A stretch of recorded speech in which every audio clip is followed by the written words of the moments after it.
여전히 이스라엘 백성들에게 참 어려움이 많았습니다. 왕이 없는 가운데 있었기 때문에 이 백성들에게 서름이 많았던가 봐요. 이리 쳐이고 저리 치이고 여기서 구박받고 또 저기서 구박받고, 그러니 참 서름이 말로 할 수 없이 많습니다.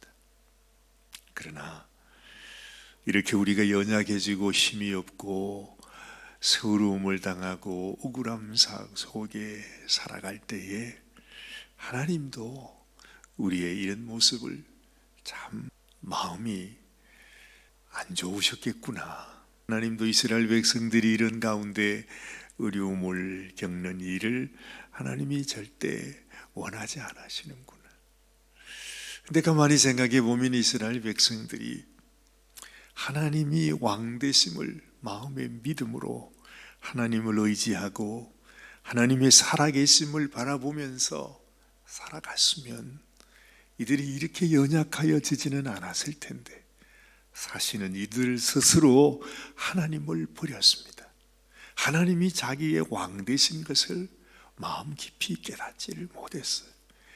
모든 백성들이 우리는 하나님을 섬기는 백성이라 생각은 했지만은, 그러나 그 하나님이 자기의 왕이 되신다, 그리고 우리가 왕 되신 하나님의 말씀을 따라 순종하며 살아가는 백성이라는 그러한 어떤 확고한 마음이 없었던 것 같아요.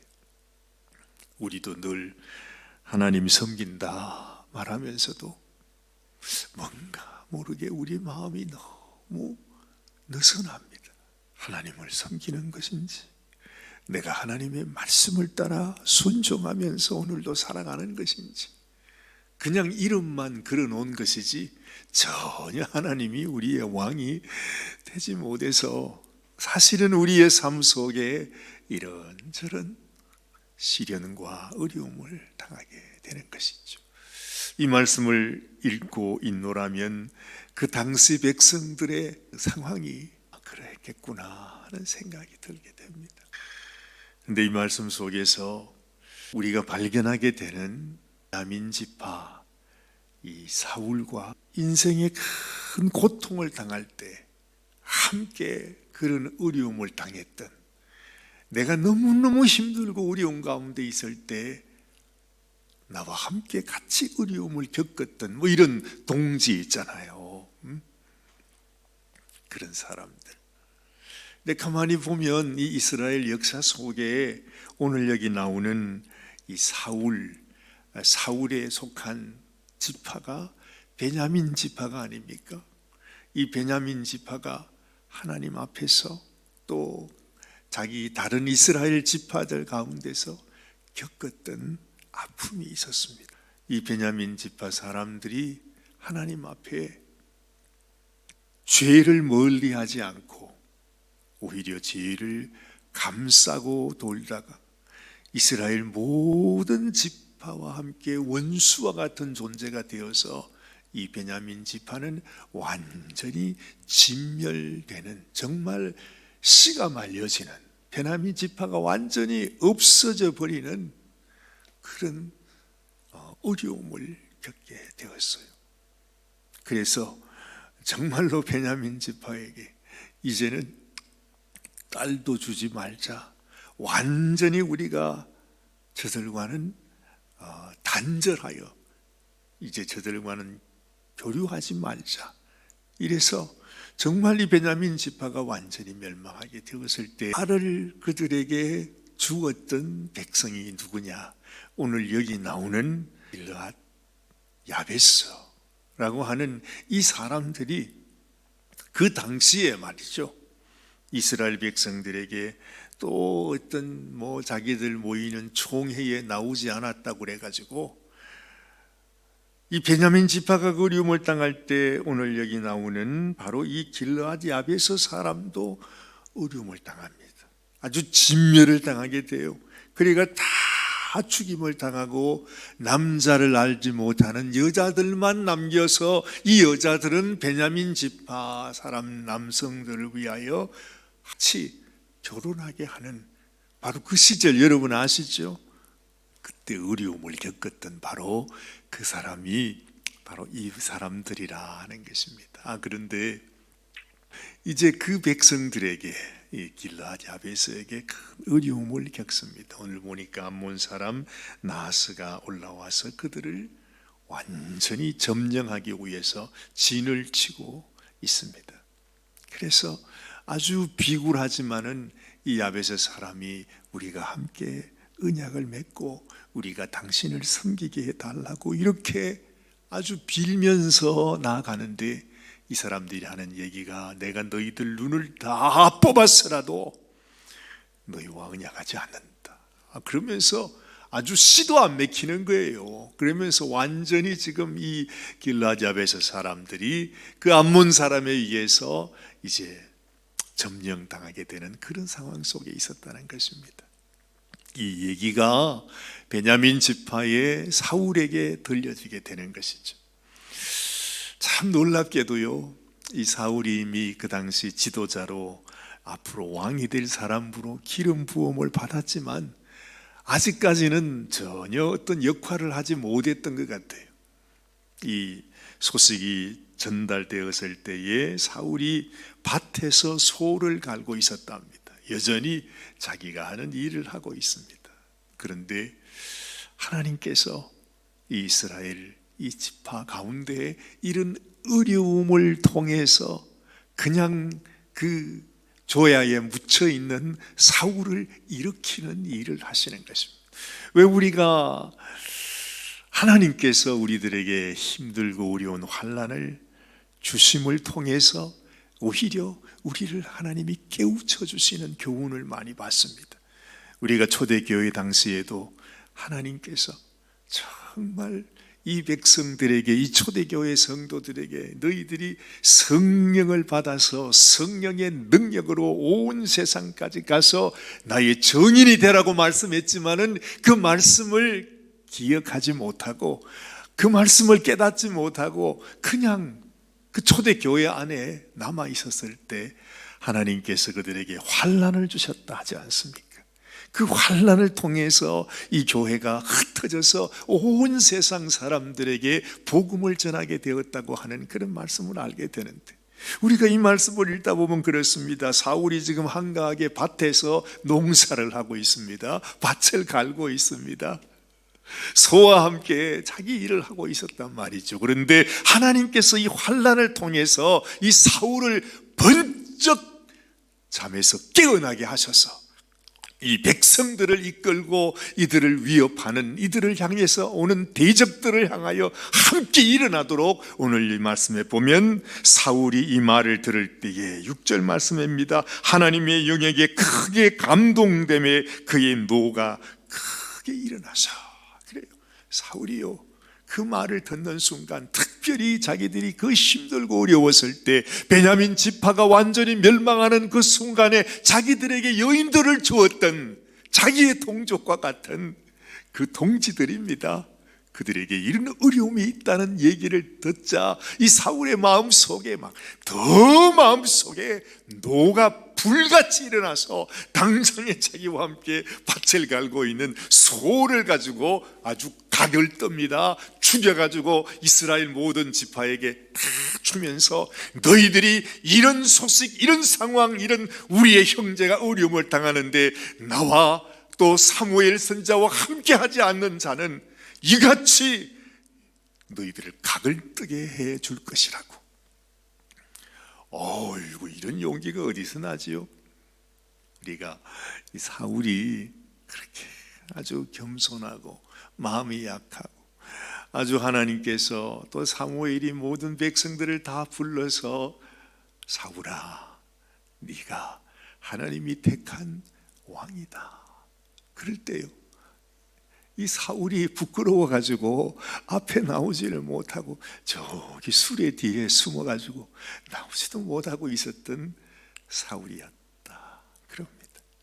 그런데 그렇게 참 소심하고 마음에 연약했던 이 사울을 단 한순간에 하나님의 영이 임하심으로 말미암아 사울을 정말로 이스라엘 백성들을 이끌고 나아가는 하나님의 장수로, 왕으로, 지도자로 세우시는 모습을 보는 것입니다.